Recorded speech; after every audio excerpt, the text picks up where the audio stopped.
बोल रहा है, आप सभी पढ़ रहे होंगे। अल्फाई मत बोलो, गलत बोलो तो। हेलो स्टूडेंट्स, कैसे हैं आप लोग। आशा है स्वस्थ होंगे और पढ़ने लिखने में व्यस्त होंगे। आज के इस वीडियो में क्लास 8 विराट जो कि हिंदी पाठमाला है, उसमें तुलसीदास द्वारा कृत राम वन गमन, इस पाठ की व्याख्या जानेंगे। बरनि न जाय मनोहर जोरी, शोभा बहुत थोर मति मोरी।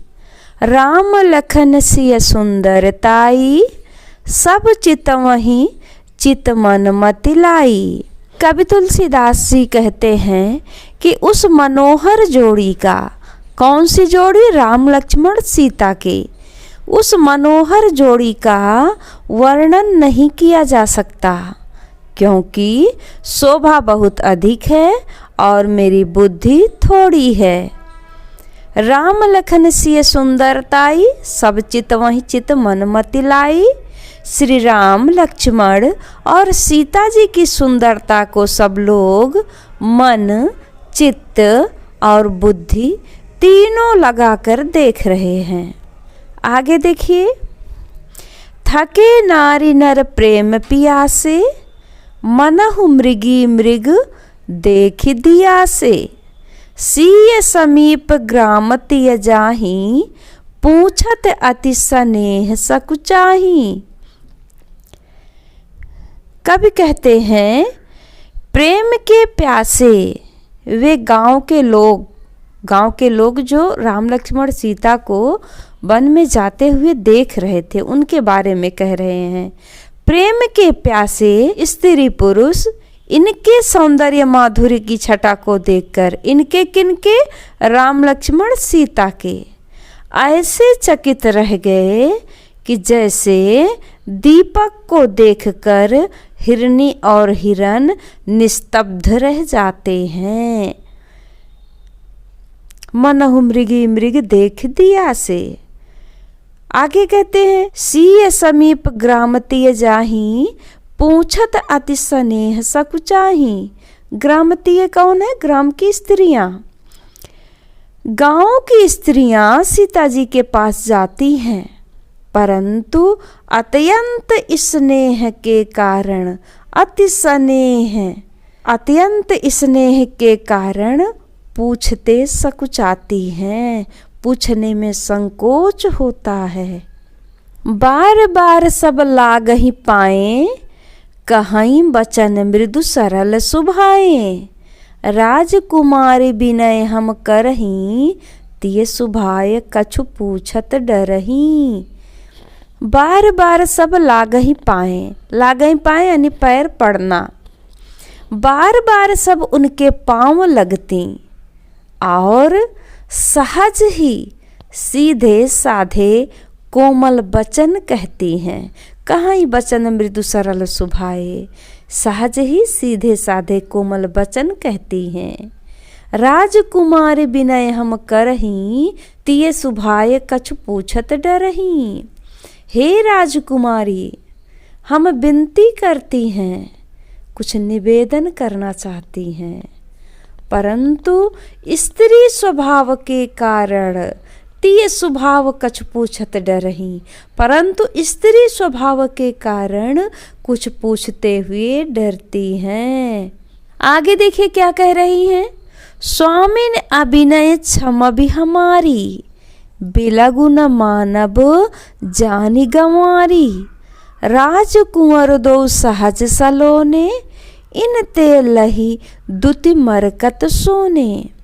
स्वामिनी अभिनय क्षमा भी हमारी, हे स्वामिनी हमारी ढिठाई क्षमा कीजिए। पहले पद में देखिए क्या कहती हैं कि विनम्र निवेदन करना चाहती हैं, उसके बाद भी कह रही हैं कि हे स्वामिनी हमारी ढिठाई को क्षमा कीजिएगा और हमको गंवारी जानकर बुरा ना मानिएगा।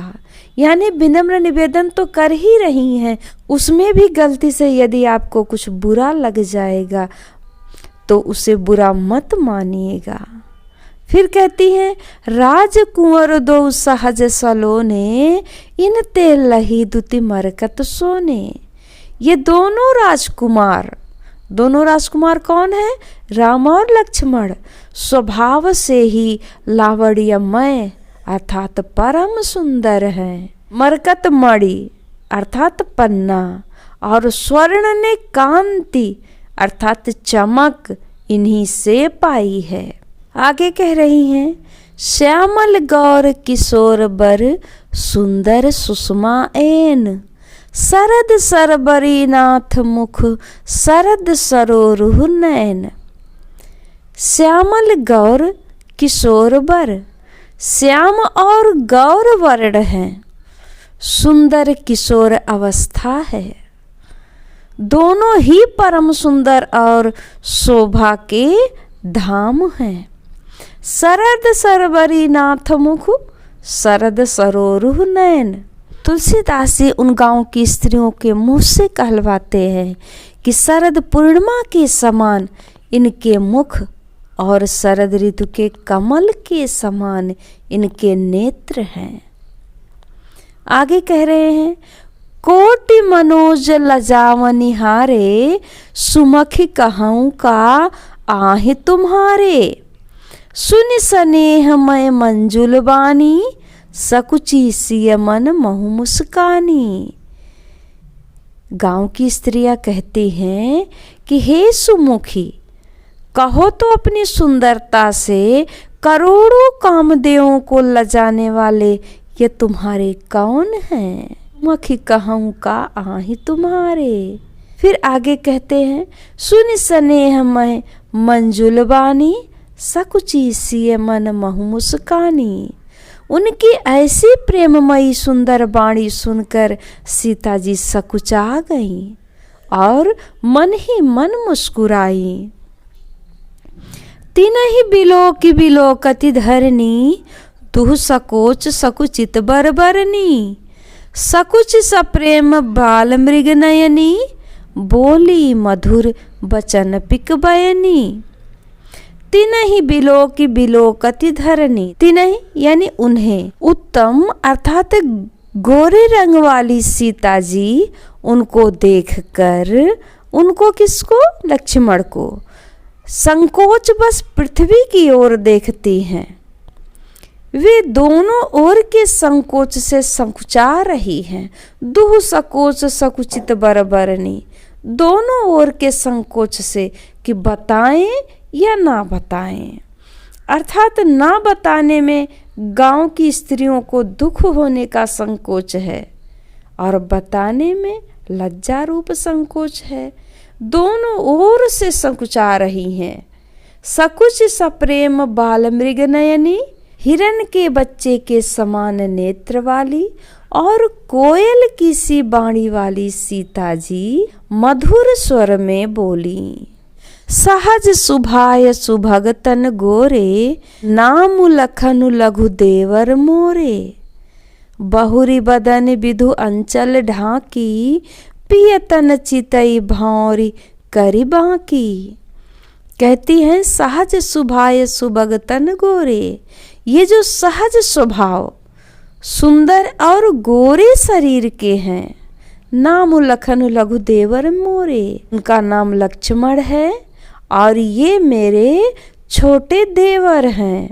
बहुरी बदन विधु अंचल ढाकी, पियतन चितई भाव करी बाकी। फिर सीता जी ने लज्जा बस अपने चंद्रमुख को अर्थात अपने चंद्रमा के समान मुख को आंचल से ढक कर और प्रियतम श्री राम जी की ओर निहार कर भौहें टेढ़ ही करके बोली। खंजन मंजू तिरीछे नयननी, निज पति कहऊ तिनहि सिय शयननी। भई मुदित सब ग्राम बधूटी, रंग कही राय राशि जन लूटी। खंजन पक्षी के से सुंदर नेत्रों को तिरछा करके सीता जी ने इशारे से उन्हें कहा कि ये अर्थात श्री रामचंद्र जी मेरे पति हैं। भई मुदित सब ग्राम बधूटी, यह जानकर गांव की सब युवती स्त्रियां इस प्रकार आनंदित हुईं मानो कंगालों ने धन की राशियां लूट ली हों। अति सप्रेम सिय पाए परि बहुबुद्धि देहि आशीष, सदा सुहागिन हो तुम जब लगी मही आशीष। वे अत्यंत प्रेम से, वे कौन? गांव की स्त्रियां, वे अत्यंत प्रेम से सीता जी के पैरों पर पड़कर बहुत प्रकार से आशीष देती हैं, शुभ कामना करती हैं कि सदा सुहागिन हो तुम जब लगी मही आशीष। कहती हैं कि जब तक शेष जी के सिर पर पृथ्वी रहे तब तक तुम सदा सुहागिनी बनी रहो। हिंदू धर्म के अनुसार ऐसी मान्यता है कि शेषनाग के फन पर यह धरती टिकी हुई है, इसलिए कहती हैं गांव की स्त्रियां कि जब तक शेष जी के सिर पर यह पृथ्वी रहे हे सीता, तब तक तुम इसी तरह सुहागिनी बनी रहो। पार्वती समपति प्रिय हूँ, देवी न हम पर छाड़ब छोहूँ। पुनि पुनि विनय करिय कर जोरी, जौ यही मार्ग फिरिय बहोरी।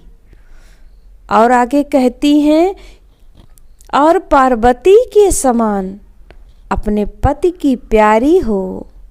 हे देवी, हम पर कृपा ना छोड़ना, देवी न हम पर छाड़ब छोहू। छोह मतलब प्रेम, कृपा।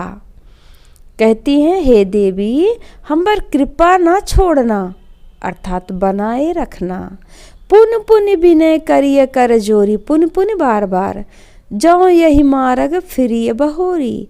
हम बार बार हाथ जोड़कर विनती करती हैं जिसमें आप फिर से इसी रास्ते लौटे।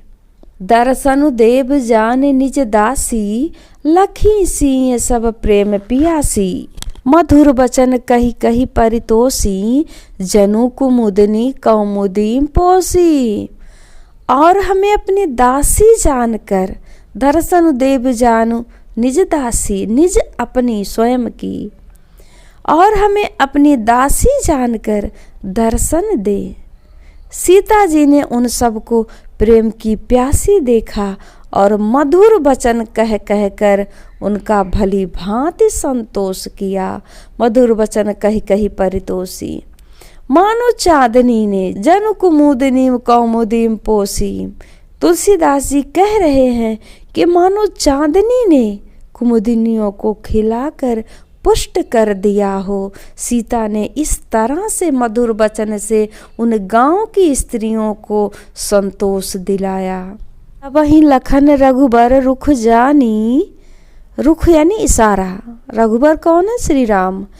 पूछो मगु लोगिन मृदुबानी, सुनत नारी नर भय दुखारी, पुलकित गात बिलोचन बारी। तबहि उसी समय, तबहि लखन रघुबर रुख जानी, उसी समय श्री रामचंद्र जी का रुख जानकर लक्ष्मण जी ने कोमल वाणी से लोगों से रास्ता पूछा। पूछो मगु लोगन मृदुबानी। यह सुनते ही, सुनत नारी नर भय दुखारी, यह सुनते ही स्त्री पुरुष दुखी हो गए कि अब ये जाने वाले हैं। पुलकित गात, गात क्या है? शरीर। उनके शरीर पुलकित हो गए और नेत्रों में वियोग की संभावना से प्रेम का जल भर आया। मिटा मोदु मन भय मलीने, विधि निधि दीन लेत जनु छीने। समुझि करम गति धीरजु कीन्हा, सोधि सुगम मगु तिन कहि दीन्हा। मिटा मोदु मन भय मलीने, मोदु क्या है? प्रसन्नता। उनका आनंद मिट गया, उनका किनका? गांव वालों का। और मन ऐसे मलिन हो गए, ऐसे उदास हो गए मानो विधाता दी हुई संपत्ति छीन लेता हो। समुझि कर्म गति धीरज कीन्हा, कर्म की गति को समझकर उन्होंने धीरज यानी धैर्य, धैर्य धारण किया। सोधि सुगम मगु तिन्ह कहि दीन्हा, और अच्छी तरह निर्णय करके सुगम मार्ग बतला दिया। ये नहीं कि अब ये लोग जा ना पाए, इनको इधर से घुमा दो, इधर से कर दो ना, नहीं, उन्होंने अपने आप को संभाला, धैर्य धारण किया और सूझबूझ से अच्छे से समझ के अच्छा रास्ता बता दिया। आगे देखिए, लखन जानकी सहित तब गवन कीन्ह रघुनाथ, फेरे सब प्रिय वचन कही लिए साई मन साथ।